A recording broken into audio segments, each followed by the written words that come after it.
Hollywood is mourning the shocking and heartbreaking loss of a beloved talent. Malcolm-Jamal Warner, who rose to fame as the witty and charming Theo Huxtable on the iconic television series, The Cosby Show, has died at the age of 54. The devastating news was confirmed by authorities in Costa Rica, who stated that Warner passed away due to an accidental drowning on July 20th.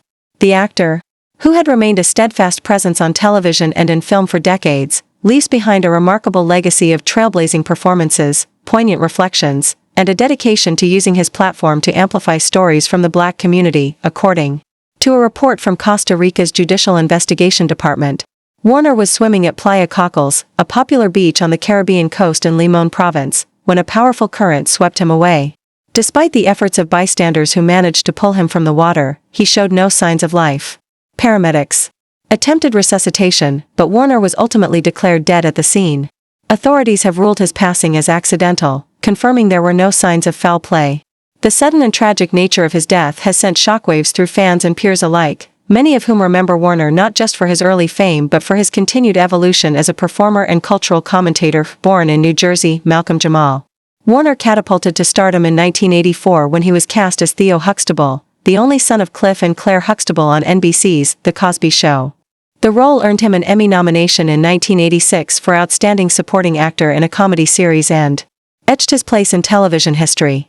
As Theo, Warner portrayed a teen navigating the highs and lows of adolescence with humor, heart, and relatability, helping to redefine the image of Black youth on mainstream television. Over the course of the show's 8-season run, Warner's nuanced performance captured the attention of millions and helped solidify The Cosby Show as a groundbreaking series that reshaped perceptions of African-American family life. Even as he found fame early on, Warner resisted being boxed in by a single role. In a 2014 interview with NPR, he addressed the persistent misidentification by fans who continued to call him Theo decades after the show ended. People kind of have a misconception, because when someone calls me Theo and I correct them and say, "No, my name is Malcolm," they think I have an attitude about it, he said. It's like, no. I will forever be associated with that show, but my name is Malcolm. His words reflected the balancing act many actors face, honoring the work that launched their careers while carving out new artistic identities, and carve out a new identity he did. Warner's post-Cosby career was marked by versatility, ambition, and depth.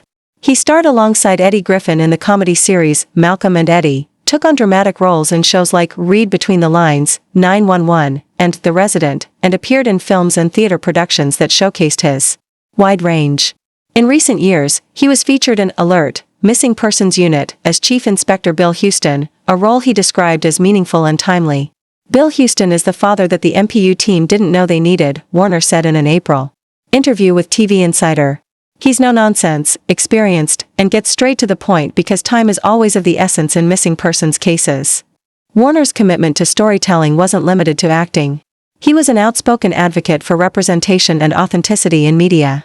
In 2024, he spoke to Forbes about launching the podcast Not All Hood, a project focused on examining contemporary issues within the Black community. It's not just that I was on this insanely popular TV show, but that it had such an impact on Black America, he explained. I've always carried that understanding with me. That's why I tend to be as vocal as I've always been about my experiences and about how I feel about Black culture. His candid reflections made it clear that Warner saw himself not just as an entertainer, but as a custodian of cultural memory and identity. He often emphasized the importance of evolving beyond one's past and confronting the challenges of the present. I love the character development process, he once said, comparing the immediacy of television to the more deliberate craft of theater. In theater, rehearsal is a necessity. I just thought of that. That's probably the most concise way I could put it. Throughout his journey, Warner maintained a deep respect for his Cosby Show roots, even amid controversy surrounding the show's star, Bill Cosby. In a 2023 interview with People, Warner acknowledged the complicated legacy of the series but remained proud of its impact. "We share a unique experience that keeps us lovingly bonded," he said of his former castmates. "Regardless of how some people may feel about the show now, I'm still proud of the legacy and having been a part of such an iconic show that had such a profound impact on, first and foremost, Black culture, but also American culture." The actor's death has triggered an outpouring of grief from fans, friends, and former colleagues who remember him as thoughtful, grounded, and dedicated to his craft.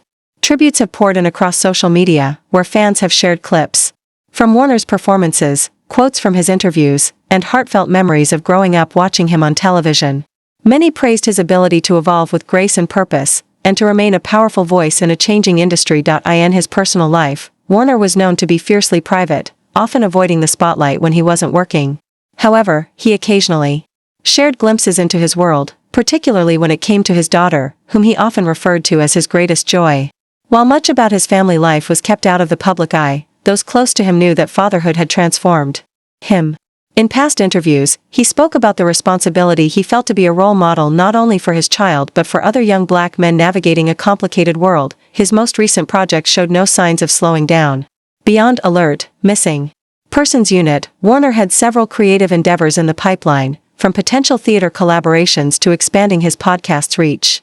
Those who worked with him noted his discipline, his empathy, and his sharp wit, qualities that made him both a respected artist and a cherished friend. Now, with his untimely death, the industry is left grappling with the sudden loss of a man who, despite decades in the limelight, never lost his sense of purpose. He was a bridge between generations of performers, a reminder that fame and authenticity can coexist. In remembering Malcolm-Jamal Warner, it becomes clear that his impact extended far beyond the screen. He challenged expectations, redefined black masculinity on television, and continuously pushed himself and others toward deeper understanding. His fans, both longtime and new, will undoubtedly continue to revisit his work, from the comedic rhythms of The Cosby Show to the compelling gravitas of his later dramatic roles. Warner leaves behind a body of work rich with humanity and a legacy of creative fearlessness. He inspired not only through his performances but through his unwavering commitment to truth, dignity, and community. As his peers and supporters reflect on his life, one sentiment rises above all: Malcolm-Jamal Warner will be deeply missed, but never forgotten. His contributions to television, film, and cultural discourse have cemented his place among the greats. Though his voice has been silenced far too soon, the echoes of his work will resonate for generations to come. Rest in power, Malcolm. You were always more than Theo. You were a pioneer, a storyteller, and a man who lived with courage and conviction until the very end.